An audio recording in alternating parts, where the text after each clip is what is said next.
धर्म राज शर्मा आरआरडी क्लासेस में आपका स्वागत करता हूं। आज टेम्परेचर कन्वर्जन को लेकर के क्वेश्चन लेकर के आए हैं।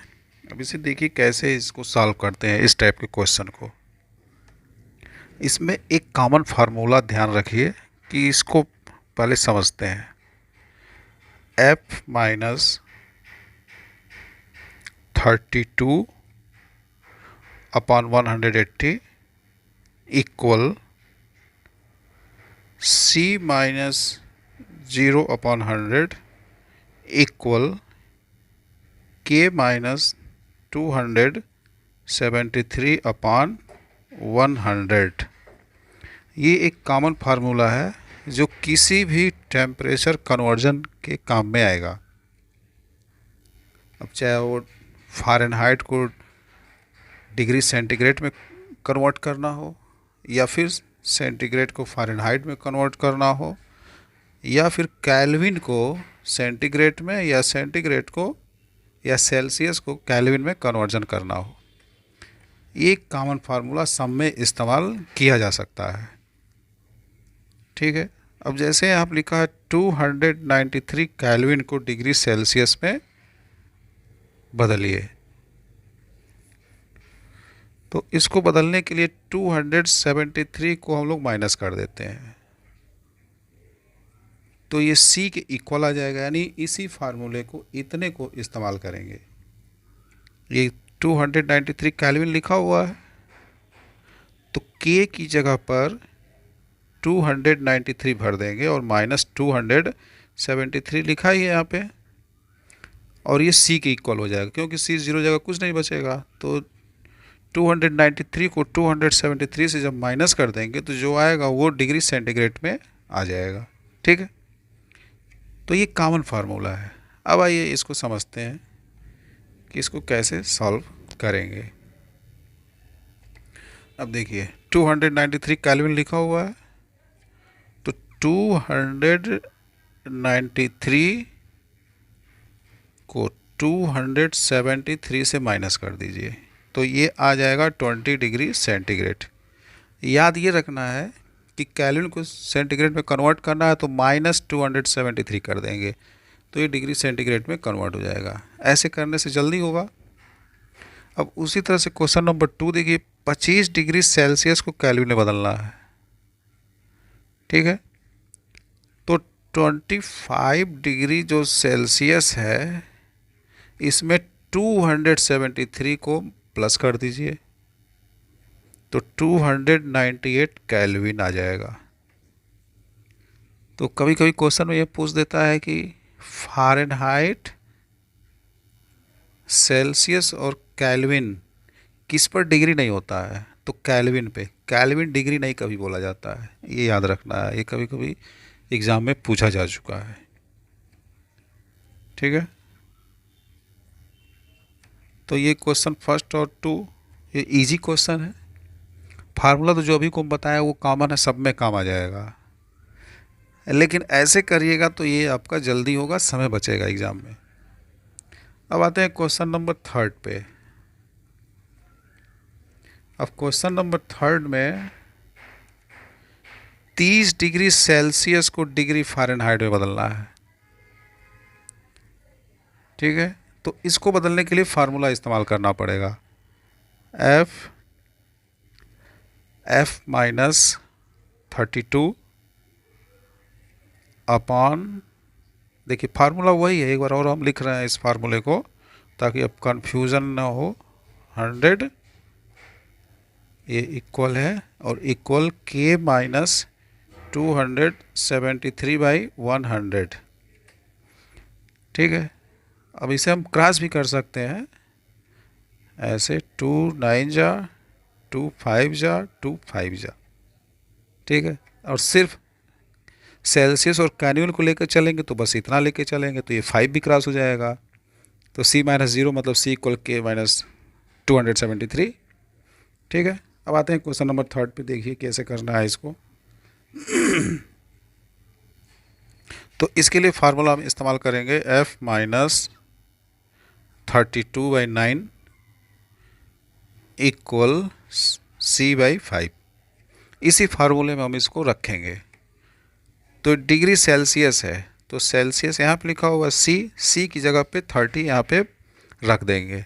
तो F माइनस 32/9 इक्वल 30/5। इसे क्रॉस कर देते हैं, 5 6 30। अब इसे क्रॉस मल्टीप्लाई कर लेते हैं। जब क्रॉस मल्टीप्लाई करेंगे तो F माइनस 32 इक्वल ये 9 6 54 हो जाएगा। तो F के इक्वल करेंगे तो 54 प्लस 32, तो इसे ऐड करने पर आ जाएगा 86 डिग्री फ़ारेनहाइट। आप ऐसे इसको कन्वर्ट कर लेंगे। ठीक है, अब आते हैं क्वेश्चन नंबर 4।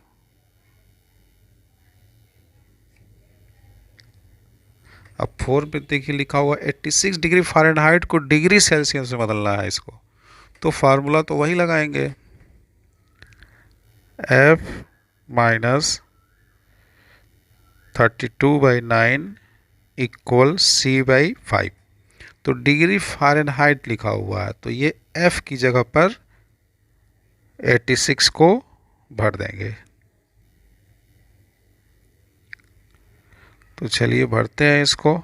F की जगह भर लेते हैं 86 माइनस 32/9 इक्वल C/5। 86 से 32 को माइनस करेंगे तो आ जाएगा 54। तो 54/9 इक्वल C/5। इसे क्रॉस कर लेते हैं, 9 6 54, तो क्रॉस मल्टीप्लाई हो जाएगा। तो C इक्वल 5 में 9 का मल्टीप्लाई, तो 6 5 30, तो ये 30 डिग्री सेल्सियस आ जाएगा। तो इस तरह से कन्वर्ट कर लेंगे। अब क्वेश्चन नंबर 5 में देखिए, इसमें लिखा हुआ है कि वह कौन सा तापमान है जिस पर डिग्री सेल्सियस और डिग्री फ़ारेनहाइट एक जैसे होते हैं। ठीक है, तो वो कौन सा तापमान है जिस पर डिग्री सेल्सियस और डिग्री फ़ारेनहाइट इक्वल होगा। कहने का मतलब है कि ऐसा कौन सा टेम्परेचर होगा जिस पे डिग्री सेल्सियस और डिग्री फ़ारेनहाइट एकदम इक्वल हो। तो इसको याद रख लेना है, ये कई बार कंपटीशन में पूछा गया क्वेश्चन है। तो इसमें माइनस जो 40 डिग्री होता है ये दोनों पे इक्वल होता है। अब आइए इसे प्रूफ करके देख लेते हैं कैसे। तो माइनस 40 डिग्री सेंटीग्रेड ले लेते हैं या 40 डिग्री सेल्सियस ले लेते हैं, इसे कन्वर्ट कर देते हैं डिग्री फ़ारेनहाइट में, फिर देखते हैं क्या आता है। -40 आना चाहिए। तो चलिए इसे फार्मूले में भरते हैं। तो F माइनस 32/9 इक्वल C/5। तो डिग्री सेल्सियस की जगह पे हम लोग यहाँ पे भर लेते हैं -40। तो F माइनस 32/9 इक्वल -40/5 भर लिए। तो इसे क्रॉस कर दें, 5 8 40, तो F माइनस 32 इक्वल, अब 9 8 क्रॉस मल्टीप्लाई कर लेंगे, 9 8 48, ये माइनस में आएगा। ठीक है, फिर F इक्वल ये -48, ये -32 इधर आ करके प्लस में हो जाएगा 32। अब इसको माइनस कर लेते हैं, तो 48 है ये 9 8 F माइनस 32 हो गया, और 9 8 42 नहीं 72 होता है, ये 72 होगा यहाँ पे। ठीक करते हैं इसको। ठीक, 9 8 क्रॉस मल्टीप्लाई होगा ना, 9 8 72, और ये साइन माइनस का लगेगा। ठीक, अब F इक्वल -72, इधर -32 है, इधर आएगा तो प्लस हो जाएगा, +32। अब F इक्वल, F का मतलब समझ रहे हैं ना, फ़ारेनहाइट है ये, माइनस करते हैं, 2 से 2 0 और 7 से 3 गया 4, और ये साइन माइनस का लगेगा क्योंकि माइनस का नंबर बड़ा है। तो अब देखिए ये डिग्री सेंटीग्रेड -40 डिग्री सेंटीग्रेड को डिग्री फ़ारेनहाइट में बदले तो कितना आ गया, -40 डिग्री फ़ारेनहाइट आ गया। यानी ये दोनों, ये -40 ही एक ऐसा टेम्परेचर है जिस पर डिग्री फ़ारेनहाइट और डिग्री सेल्सियस हमेशा इक्वल होता है। ये कई बार एक कंपटीशन में पूछा गया, तो इसको एकदम याद रखना है। -40 degree Celsius equal -40 degree Fahrenheit होता है। ठीक।